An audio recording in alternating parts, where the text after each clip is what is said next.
Test. How's everybody doing tonight? Yes! Black Sabbath's final show is tomorrow, can you believe this? My name is Ben Fall, and I'm a co-founder of Global Black Sabbath Conventions. We started this little group with 4 people. We got 10,000 people in the group on Facebook, so if you are not a member of the group, go on Facebook, go to Global Black Sabbath Conventions, and join our group. And we've got people from all over the world, Black Sabbath fans, from teenagers to old people like me. And we've got members of the crew that are coming tonight. But I have some special guests that I'd like you to introduce you to. So maybe if we could get some more of the people from over here inside. I'd like to start with my first guest, Mr. Jim Simpson. Big hand for Jim Simpson.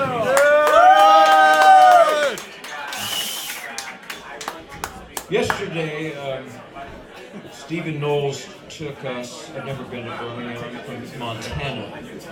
So we took a little tour, we walked around, and Stephen showed us the Crown building, where I actually got kind of sad when I saw that. Stephen mentioned that Earth had rehearsed in there and became Black Sabbath at some point, and Led Zeppelin and Pink Floyd in this building that is just vacant and empty, and it should be a museum, I think. But that takes me right to this gentleman here who can lead off from that point, because he was there when Sabbath started. Mr. Jim Simpson. Yeah. Thank you. I played trumpet with a band called Locomotive. We had a hit with a song called Rude As In Love. You wouldn't know that it was rock steady, but I found myself my evenings free, and I found a band called Bakerloo with Dave Clemson on guitar. Remember Dave Clemson? Yeah, great player. It was at the end of the blues boom, and we couldn't get any gigs for them, so all the country was full of blues bands who all looked the same, wore the same denims, got the same haircuts, all smelled the same. And get an edge there was difficult. So I rented an upstairs room in a pub called the Crown on Hill Street. I called the Tuesday night, Henry's Blues House. Now, Henry was a particularly glamorous Afghan hound who lived next door to me, and we decided to name after him. And the first night we opened with Bakerloo, John Michael Ione and I got it wrong. John Michael Osborne and Anthony James, I think, is that right? Ione? No, James? Anthony Frank. He was going to be James, but his mother forgot and got Frank by mistake. You're dead right. They were the early members, and I got to know them over the coming weeks, and after a while they said, we got a band, it's pretty much ready to play, can we play Henry's Blues House? Of course, I said yes, because I got to know them by then. I said, well listen, the intermission band only gets paid £5, which is more than intermission bands get paid today, I know that. And I said, no, we don't want the £5, we want a Henry's Blues House t-shirt each. And that was the deal. I can't say they were stunning, they weren't, but there's something very special about them, particularly Ozzy's commitment. In fact, I think the word, people keep asking me what is it about Black Sabbath. They talk about Ozzy biting the heads off horses or whatever he's supposed to do, and drugs being shipped in by a container load. I say, and I say, no, what's special about Sabbath is dead simple. It's the fucking music. That's all it is. It's nobody believes me when I talk about the commitment they had in those early days. The fact they used to rehearse every day. You're going to hate to hear this. It's not very rock and roll, but we used to have a business meeting, the band and me, every Wednesday morning, and we take notes, and we give ourselves, we allocate jobs to each other. They were very, very, very serious young men. I have to say, people ask why Sabbath made it. Well, hard work was the basis, but on top of an incredible talent and an incredible commitment. But I'm jumping ahead. After they did the intermission a few times, they said, would I manage them? And of course I said yes, because they obviously had something special. And we made a demo album in Birmingham at Zella Studios. It was more or less the same tracks that eventually finished up on the album called Black Sabbath. Am I rattling on too much? Yeah? I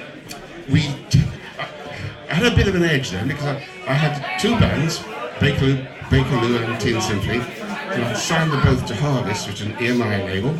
I got Locomotive on Parlophone. So I got to see A&R Men. A&R Men would open the door to me, so I would go in and I played them Sabbath.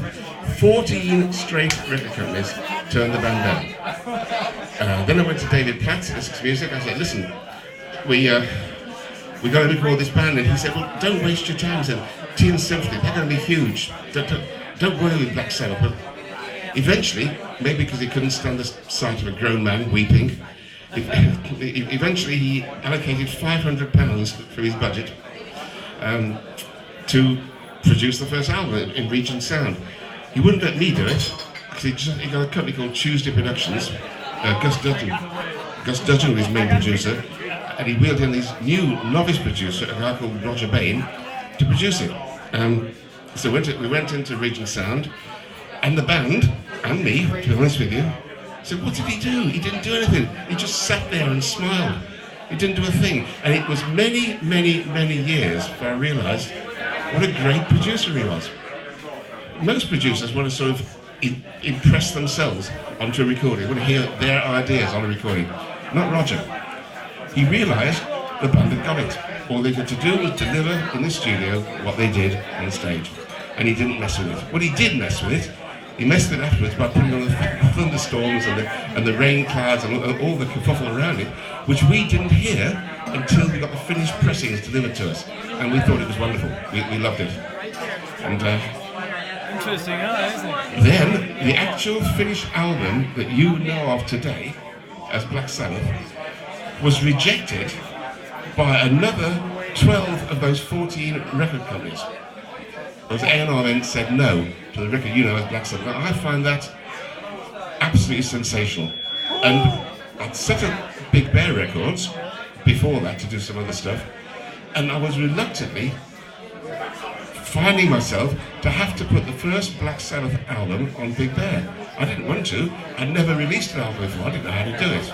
But up to then, I just released singles. But my life was saved when Olaf Wiper, who I played the record to when he was head of A&R at CBS, he'd been headhunted by Phonogram to set up a record label called Vertigo. And the policy of Vertigo was to release 3 albums at a time. VO1, VO2, VO3 were, I think, Rod Stewart's Raincoat Never Let You Down, John Heisman's Colosseum, and Manfred Mann Chapter 3. He was ready to release VO4, 5 and 6, and whoever was supposed to deliver VO6 had failed to deliver a master on time. So he phoned me up and said, Jim, this record you played, Band from Birmingham, we'll do a deal. Oh no, that's great, I'll be on the train first thing tomorrow morning. No, I don't need to see you then, we'll send you the contract. I said, firstly, we've not negotiated yet, Olaf, and secondly, you only heard track 1 at the beginning of track 3. Yes, I heard enough, I want to sign it. I didn't know at the time that he didn't care what it sounded like. He just wanted some product for VO6. And that's how we got the deal. Is that enough? Yeah.